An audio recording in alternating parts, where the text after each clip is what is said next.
मनामध्ये ते अपमानाची आग अशी प्रज्वलित झालेली आहे आणि म्हणून त्यांनी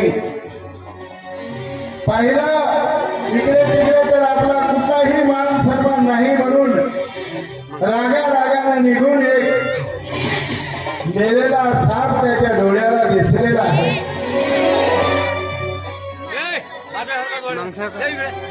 मेलेला साप त्यांच्या डोळ्याला दिसलेला आणि तो बाणाच्या टोकानं त्यांच्या गळ्यामध्ये पडेल असा रागाच्या भरात टाकलेला आहे. आणि याप्रमाणे राजा प्रशील क्रोधानं हस्तिनापूरच्या नगराच्या बाजूला दिसेला निघलेला आहे. जेवढा शरीर ऋषीचं मुलं खेळत आहेत आणि खेळता शृंगीचं लक्ष आपल्या विजेच्या गळ्याकडे बनलेली आहे.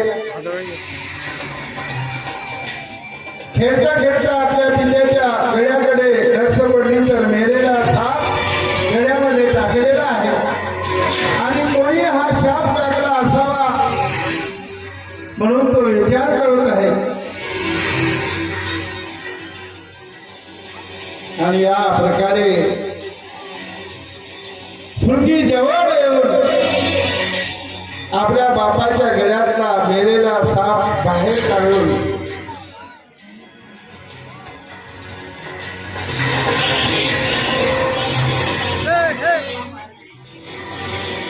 हा साप कोणी टाकलेला असेल पाहतात तर राजा जात आहे असं दृश्य दिसले आणि त्या राजाला पाहून त्यांनी कमांडरूतलं पाणी घेतलं आणि हा दक्षक जेवण करून 7 दिवसामध्ये राजाला दंड होईल आणि आता प्राण जाईल